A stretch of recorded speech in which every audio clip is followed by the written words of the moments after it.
오늘 말씀의 제목 한번 따라해 보실까요? 평안을 누리는 삶. 평안을 누리는 삶. 흔히 사람은 기분에 산다고 합니다. 기분 좋게 살면 잘 사는 사람이고, 기분 나쁘게 살면 인생을 잘 못 사는 사람입니다. 오늘 여러분은 어떤 기분으로 교회에 나오셨습니까? 여러분 얼굴 표정을 마스크 때문에 자세하게 이렇게 보지는 못하지만, 여러분 눈빛 가운데 오늘도 예배를 사모하시고 또 하나님 만나기를 즐겨하시면서 기뻐하는 마음으로 오늘 나오신 줄 믿습니다. 여러분의 그 기분이 여러분의 삶을 주장하게 됐죠. 마음이 언짢으면 좋은 행동을 할 수 없습니다. 만약 그렇게 할 수 있다면 그것은 위선이죠. 잠언 15장 13절에 보면 마음의 즐거움은 얼굴을 빛나게 한다라는 말씀이 있습니다. 우리의 얼굴도 마음의 표현이라는 말씀이죠. 우리가 하는 말도 마음과 기분의 표현입니다. 예수님께서도 사람의 입에서 나온 것은 그 마음에서 나온 것이다 라고 말씀하셨습니다. 그래서 예수님은 바리새인과 사두개인들에게 너희 마음이 악한데 어떻게 사람 말을 할 수 있느냐라고 말씀하셨습니다. 건강미도 우리들의 마음의 표현입니다. 기분이 좋고 마음이 즐거운 것은 보약이라고 성경은 말씀하고 있습니다. 그래서 즐겁게 살면 건강해집니다. 반면에 마음의 근심이나 괴로움이나 기분이 상하면 그것은 곧 뼈를 마르게 하는 것이다 라고 잠언 17장 22절에서 말씀하고 있죠. 이렇게 마음과 몸은 밀접한 관계가 있습니다. 마음은 육체에 영향을 미치며 육체 또한 마음에 영향을 미칩니다. 마음이 병들면 육체가 병들기 십상이며 육체가 병들면 마음 또한 삐뚤어지고 병들기 쉽습니다. 그러므로 기분이나 마음은 그래서 중요한 거예요. 흔히 신앙은 마음이나 기분과는 별개의 것이다 라고 생각하는 사람들이 있습니다. 그러나 아무리 교회 출석 잘하고 말씀대로 살고 열심히 신앙생활을 한다고 해도 우리의 믿음이, 우리의 신앙이 우리의 기분과 마음을 조정하지 못한다고 한다면 그 신앙은 삶에 별 영향과 유익을 주지 못하게 되는 것입니다. 우리의 삶과 마음과 신령이 기쁘게 사는 것이 하나님이 원하시는 삶, 내게 유익한 삶, 믿음의 삶이 아니겠습니까? 그러나 많은 사람들은 그렇게 생각하지 않습니다. 아무리 신앙생활을 잘 한다고 해도 기분 나쁜 것은 기분 나쁜 것이고, 기분이 좋으려면 기분이 좋을 수밖에 없는 조건이 있어야 하지 않겠느냐라고 그렇게 말들을 합니다. 이런 사람들은 신앙생활은 하지만 대부분 기분과 감정의 노예가 된 사람들입니다. 신앙생활은 우리가 기분의 감정의 노예가 되는 것이 아니라 기분과 감정의 주인이 되는 것입니다. 기분과 감정의 지배를 받는 사람은 기쁠 수가 없고 기분 좋게 못 삽니다. 왜냐하면 기분이 좋을 때는 좋다가 그 기분이 사라져버리면 기쁠 수가 없기 때문이죠. 우리가 기분의 주인이 되고 환경과 감정의 주인이 될 때에 평안을 누릴 수 있게 될 줄 믿습니다. 그래서 성경 말씀에 보면 이런 말씀이 있죠. 자기의 마음을 다스리는 자는 성을 빼앗는 자보다 뭐하다? 낫다 라고 그렇게 말씀하고 계십니다. 자기의 마음과 기분을 다스릴 줄 아는 사람은 성을 빼앗은 자보다 더 복된 사람이 되는 것입니다. 많은 사람들이 기분 나쁘게 사는 이유는 기분과 감정의 노예가 되어 있기 때문입니다. 기분과 감정의 노예가 되면 좋은 기분과 감정도 밀물처럼 왔다가 썰물처럼 쉽게 빠져나가 버립니다. 그래서 어때요? 감정의 폭이 커지는 거죠. 금방 좋아 죽겠다라고 하더니 또 금방 미워 죽겠다라고 합니다.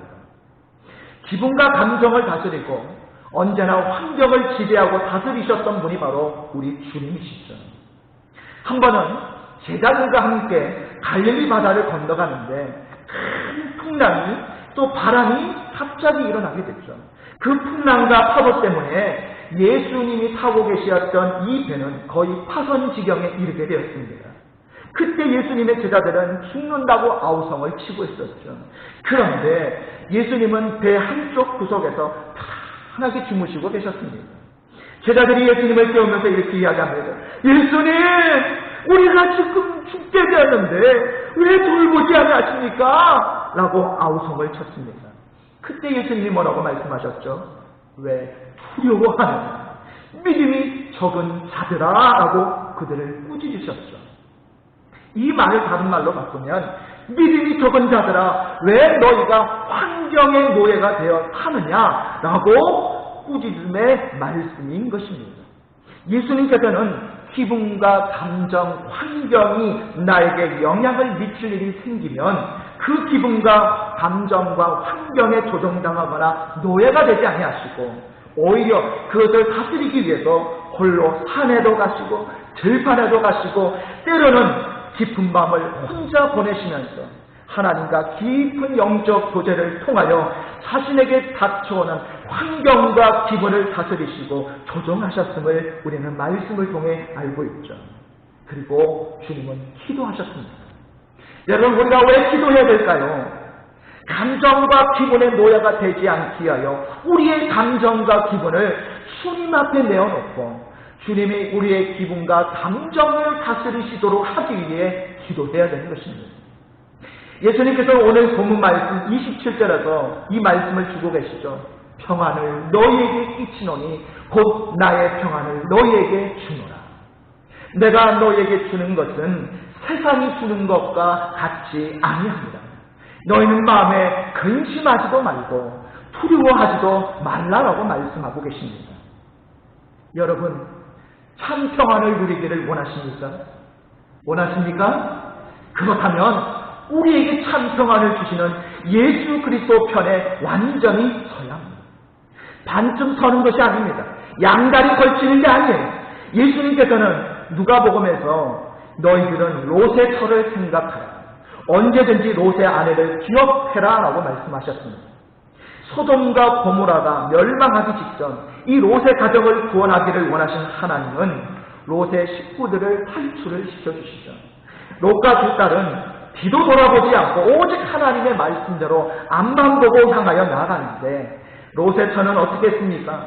하나님의 구원의 팔도 잡기를 원했지만 그 화려했던 소돔과 고모라 성의 삶을 포기하지 못하고 뒤를 돌아보다가 소금 기둥이 되었음을 우리는 압니다. 예수님께서는 한 사람이 두 주인을 섬길 수 없다라고 했습니다. 우리가 두 주인을 섬긴다면 진정한 평안은 없습니다. 하나님과 물질, 하나님과 명예, 하나님과 세상 속에서 이 두 주인을 동시에 섬기려고 한다면 우리에게 진정한 평안은 없다라는 거예요. 그래서 성 어거스틴은 내가 하나님 안에서 평안을 누리기까지는 단 한 번도 진정한 평안이 없었다라고 고백을 했습니다. 여러분, 세상이 주는 평안은 어떻습니까? 조건이 좋으면 기분이 좋고 모든 것이 잘 되고 환경이 좋으면 기분 좋고 평안하죠. 그러나 그렇게 되지 못하면 어떻게 됩니까? 기분은 엉망됩니다. 밀물처럼 찾아왔던 평안은 썰물처럼 사라지게 되죠. 세상이 자기에게 평안을 가져다 줄 날을 기다리고 사는 사람은요, 어느 한순간도 참 평안을 누릴 수 없습니다. 그럼에도 오늘날 많은 성도들이 언젠가는 이 세상이 자기에게 평안을 갖다 주리라고 그렇게 착각하며 살아갑니다. 그런 사람은 참 평안을 누리지 못합니다. 왜냐하면 한 가지가 좋으면 반드시 또 한 가지는 기분 나쁜 일이 닥치는 것이 바로 인생이기 때문이죠. 그래서 인생지사 세웅지마라는 말이 있지 않습니까? 여러분, 그러나 예수님은 내가 너에게 주는 평안은 세상이 주는 평안과 같지 않다라고 했습니다. 이 평안은 우리가 기분과 감정과 환경의 노예가 되는 것이 아니라 오히려 그것을 다스리며 살 때 찾아오는 평안인 것이죠. 믿음의 사람은요, 기분과 감정을 다스리면서 삽니다. 왜냐하면 다 변해도 영원히 변치 아니하시는 예수님께서 성령의 능력으로 우리의 마음을 지키시고 다스리시고 진정한 평안을 주시기 때문입니다. 그러므로 우리가 기분의 노예가 되지 않고 감정에 사로잡히지 않고 우리의 기분과 감정을 주님이 다스릴 수 있도록 온전히 내어 맡기면 주님이 주시는 진정한 평안을 누리게 될 줄로 믿습니다. 자, 그렇다면 우리의 기분을 상하게 하고 빼앗아가는 원인이 어디에 있을까요? 지금 여러분이 참 평안을 누리지 못하고 평안 가운데 있지 못하는 이유가 무엇입니까? 그 이유는 크게 두 가지가 있습니다. 첫 번째로 따라해 보실까요? 우리의 마음이 죄의식에 사로잡혀 있으면 평안을 누릴 수 없습니다. 어느 집에 아빠와 어린 아들 단둘이서 살고 있었습니다. 그런데 이 집에는 아빠가 가장 애지중지하는 오리 한 마리가 있었어요. 보통은 뭐 강아지나 고양이를 키우는데 특이하게도 이 집은 오리를 그렇게 이렇게 아주 애지중지하는 그런 동물로 오리 한 마리를 키우고 있었는데요. 얼마나 애지중지하는지 아들에게는 손도 못 대게 할 정도였습니다. 그러니까 이 아들은 자기가 아빠에게 받아야 할 사랑을 오리에게 다 빼앗긴 것 같아 늘 오리가 눈에 가시와도 같았던 거죠. 그러던 어느 날 아빠가 출근하고 나서 집에서 혼자 놀던 이 아들은 문득 마당에서 거닐고 있는 이 오리를 보게 된 거예요. 순간 아빠의 사랑을 독차지하고 있는 이 오리가 너무나 미웠던 나머지 아들은 홧김에 오리를 향해 이 마당에 있던 돌을 집어서 던졌는데 하필이면 그 돌을 맞은 오리가 그만 그 자리에서 맞아서 바로 즉사하고 만 거예요. 아들은 아빠에게 혼날 것이 두려워서 어떻게 하면 좋을까라고 궁리를 하다가 다행히도 아무도 본 사람이 없는 것 같아서 이 죽은 오리를 몰래 뒷산에 묻어버리게 됩니다. 그리고 나서 퇴근해서 돌아온 아빠에게는 누군가 오리를 훔쳐갔는지 낮부터 안 보인다면서 거짓말을 하게 돼요. 애지중지하던 오리를 잃어버린 아빠는 처음에는 무척이나 슬퍼했지만 곧 오리를 향한 사랑이 아들에게로 온전히 집중되자 아들은 오리가 죽어서 이제는 아빠가 자기만 사랑하게 되었다라고 오히려 다행스럽게 생각을 하게 되었습니다. 그런데 아빠에게 거짓말을 한 그 뒤부터 이 아들은 아빠의 얼굴을 제대로 쳐다보지를 못하는 거예요. 눈도 제대로 마주치지 못합니다. 전에는 아빠가 퇴근하고 돌아오면 아빠! 하고 그냥 반갑게 맞아주던 그 아들이 아빠가 퇴근하고 돌아와도 본체 많지 않은 거예요. 아빠랑 같이 집에 있으면 아빠 곁에서 떠날 줄을 모르던 이 아들이 자기 방에 들어가서 나오지를 않습니다. 아빠가 애지중지하던 오리를 죽인 뒤부터 밤마다 잠만 자면 오리를 죽이고 거짓말한 것이 들통이 나서 아빠에게 버림받는 악몽을 계속 꾸는 거예요. 아들은 사실대로 말하고 아빠에게 용서를 구하고 그렇게 구하고 싶었지만 이미 용서를 구하기는 너무 늦었다라고 그렇게 생각하면서 후회를 하게 됩니다. 그러던 어느 날이었어요. 옆집에 살고 있는 아주머니가 하루는 찾아와서는 이 아들에게 이렇게 이야기를 합니다. 어머, 전에 있던 오리가 이제는 안 보이네? 어디 가니? 그러자 이 아들은 도둑 맞았는데요 라고 이야기를 합니다. 그러자 그 아주머니가 음흉한 미소를 짓더니 이렇게 이야기하는 것이었습니다. 정말? 그럼 저 뒷산에 묻어있던 돌에 맞아 죽은 오리는 도대체 누구 거야? 니네 아빠도 이 사실을 아시니? 아들은 그때부터 사시나무 떨듯이 벌벌 떨기 시작합니다. 자기만 알고 있다고 생각했는데 옆집 아주머니가 다 알고 보고 있었던 거죠. 그러면서 옆집 아주머니가 지금부터 내가 시키는 대로 하지 않으면 아빠에게 다 알려바치겠다고 그렇게 협박하기 시작합니다. 할 수 없이 이 아들은 옆집 아주머니가 시키는 대로 다 하기 시작했습니다. 아빠가 출근하고 나면 옆집에 가서 아주머니가 시키는 대로 빨래도 합니다. 설거지도 하고 심지어 요리에 온갖 심부름까지 다 하게 돼요. 아주머니는 안방에서 하루 종일 뒹굴뒹굴 놀면서 종처럼 이 옆집 아들을 부려먹기만 했어요. 여러분, 아들의 손이 여기저기가 부르트고 치부습진까지 걸리면서 너무나 힘들어서 매일 코피를 쏟기까지 했습니다. 매일매일이 치욕하고 같았어요. 아빠에게 사실대로 말하지 않고 거짓말했던 것이 너무나 후회가 되었습니다. 그래서 어느 날 아들은 고민하고 또 고민한 끝에 결국 퇴근하고 돌아온 아빠에게 엉엉 울면서 사실대로 얘기하게 됩니다. 그리고 잘못했다고 용서해달라고 빌었습니다. 그래서 아빠는 이렇게 이야기합니다. 아들아, 그 오이 있어도 없어도 그만이지만 너는 내가 가장 사랑하는 아들인데 당연히 용서하지. 진작 사실대로만 얘기했어도 이렇게 너가 고생하지 않았을 텐데 라고 하면서 그 아들을 끌어안고 펑펑 우는 거였습니다. 여러분, 아들은 그제서야 거짓말한 것을 후회하게 되었어요. 그러나 아빠의 용서와 사랑 때문에 그동안 힘들고 괴로웠던 것들이 눈 녹듯이 다 사라지고 말았습니다.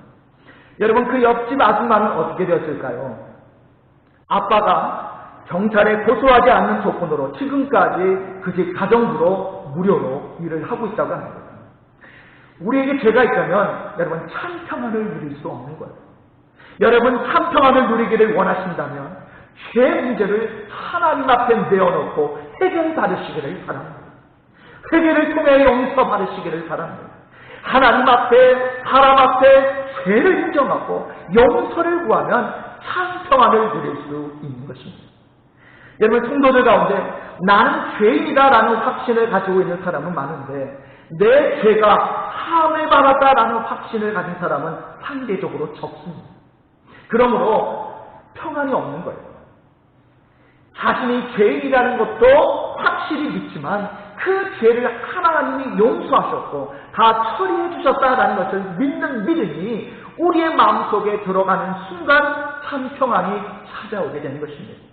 죄로 인한 모든 문제들을 하나님께 용서받음으로 이 죄삼에 대한 확신을 가짐으로 오늘 주님이 주시는 참 평안을 누리시는 여러분 되시기를 바랍니다. 두 번째로 우리가 참 평안을 누리지 못하고 평안 가운데 있지 못하는 두 번째 원인은 뭘까요? 따라해 보실까요? 두려움과 염려가 우리의 마음을 다스리고 있으면 평안을 누릴 수 없습니다. 여러분, 왠지 불안하고 두렵고 공포가 있으면 아무리 우리가 평안을 누리고 싶어도 누릴 수 없는 것이죠. 특히나 여러분 죽음에 대한 공포가 있다면 절대로 평안을 누릴 수 없습니다. 전주예수병원에서 암 전문의로 일을 하고 있는 의사가 많은 암 환자를 치료하면서 경험했던 것을 이렇게 적어놓은 책이 있어요. 그 책에 보면 사람들이 몸이 안 좋아서 병원에 왔다가 암 송거를 받으면 몇 가지의 공통된 현상을 보인다고 합니다. 암 송거를 받으면 누구를 막론하고 처음에는 그것을 부인한다고 해요. 에이 농담이죠. 에이 설마요. 이거 검사 잘못된 것 같은데요. 다시 해봐야 되겠는데요. 처음에는 거의 대부분 부인한다고 해요. 그러다가 마침내 암이라는 것을 알게 되면 엉엉 운다라고 합니다. 울고 난 다음에 제정신이 들면 믿음이 좋은 사람이든 아니든 대부분 하나님 앞에 반항을 한다고 해요. 이들이 믿음이 없어서 그런 것이 아니라 죽음의 고통과 공포가 있기 때문에 평안을 누릴 수가 없는 것이죠. 여러분, 질병에 대한 두려움과 염려가 있습니까? 죽음에 대한 두려움, 앞날에 대한 염려, 실패에 대한 두려움, 해결되지 못한 문제에 대한 염려가 있습니까? 특별히 우리가 지금 코로나19 시대를 살아가면서 이 코로나19 때문에 혹시라도 나랑 만나는 사람, 또 우리가 찾아가는 장소, 또 어떤 모임에서, 어떤 장소에서 내가 감염되지 않을까? 여러분 서로에 대해서 이런 두려움들이 있지 않습니까? 어떠한 두려움이나 염려든지 그러한 것들이 있으면 절대로 평안을 누릴 수가 없습니다. 여러분, 두려움이나 염려는 하나님을 향한 불신이죠. 하나님을 믿지 못하기 때문에 염려하고 두려워하는 것입니다. 하나님을 진정으로 믿고 신뢰한다면 그분이 우리를 때로는 불 속으로, 때로는 물 속으로 이끄신다 하여도 거기에 하나님의 뜻과 계획이 있음을 믿고 두려워하지 않고 염려하지 않고 담대하게 나아가게 될 줄로 믿습니다. 이런 사람은요, 어떤 상황과 환경과 형편 속에서도 주님이 주시는 참 평안을 온전히 누릴 수 있는 것입니다. 여러분, 염려하지 마십시오. 두려워하지 마십시오. 하나님이 여러분을 사랑하시고 여러분과 함께 하시고 인도하시는데 두려울 것이 뭐가 있겠습니까? 염려할 것이 뭐가 있겠습니까? 모든 두려움과 염려는 주님께 맡기시기를 바랍니다. 저희 어머니가 부산에 혼자 이렇게 기거하고 계시는데 이제 저희 어머니가 이제 병원에서 퇴원한 뒤로 지금 이제 집에서 생활을 하고 계시고 또 감사하게도 이렇게 요양사가 이렇게 월요일부터 금요일까지 매일 와서 하루에 3시간씩 또 이렇게 도움을 주고 있어서 참 그나마 어머니가 많이 이렇게 좀 힘을 얻고 있어요. 여러분 기도해 주신 덕분입니다. 그런데 저희 어머니도 이 마음의 병에서부터 모든 것이 출발을 한 것 같아요. 생각해 보면 저희 이제 아버지가 돌아가신 뒤부터 한 3년 정도를 계속 이렇게 우울증에 시달리시더라고요. 자, 그걸 보면서 평생을 그렇게 매일 교회에서 철회하시고 기도하셨던 분인데도 참 이 사람의 기분과 감정을 다스리지 못하니까 저렇게 평생을 기도로 살아왔던 분도 저렇게 영적으로 흔들리는 것을 제가 옆에서 보면서 우리가 염려하지 않고 두려워하지 않고 살아간다는 게 이게 말처럼 쉬운 일이 아니다라는 게 참 절실히 느껴지더라고요. 그러나 여러분 우리가 언제까지 그런 두려움과 염려에 사로잡혀서 이 참 평화를 누려야 될 이 권리마저 우리가 빼앗긴 채 그렇게 살아가는 인생을 여러분 우리가 계속 이어가야 하겠습니다.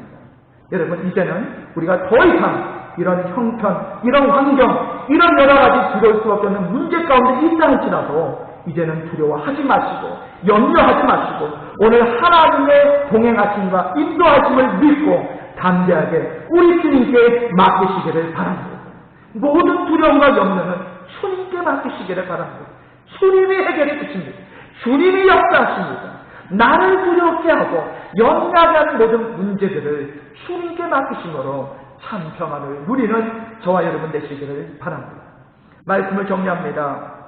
여러분, 우리의 마음속에 있는 죄의식, 두려움과 염려를 해결해주고 참 평안을 줄 수 있는 분이 이 세상 어디에 있습니까? 여러분 성경을 보십시오. 이 문제를 해결해 주실 수 있는 분은 오직 예수 그리스도 한 분뿐이십니다. 그러므로 날마다 주님 편에 서 계십시오. 주님 안에 거하십시오. 주님과 동행하십시오. 그러면 참 평안을 온전히 누릴 수 있습니다. 예수 그리스도가 우리의 기분을 조정하도록 주님께 우리의 기분과 감정을 내어 놓으셔야 합니다. 죄에 대한 문제를 하나님과 사람 앞에 용서함 받고 내 모든 죄악들에 대한 죄사함의 확신을 가져야 평안을 누릴 수 있습니다. 모든 두려움과 염려를 주님께 맡기고 주님의 도우심과 인도하심을 믿을 때 평안을 누릴 수 있습니다. 여러분 모두가 이러한 삶을 사시기를 바랍니다.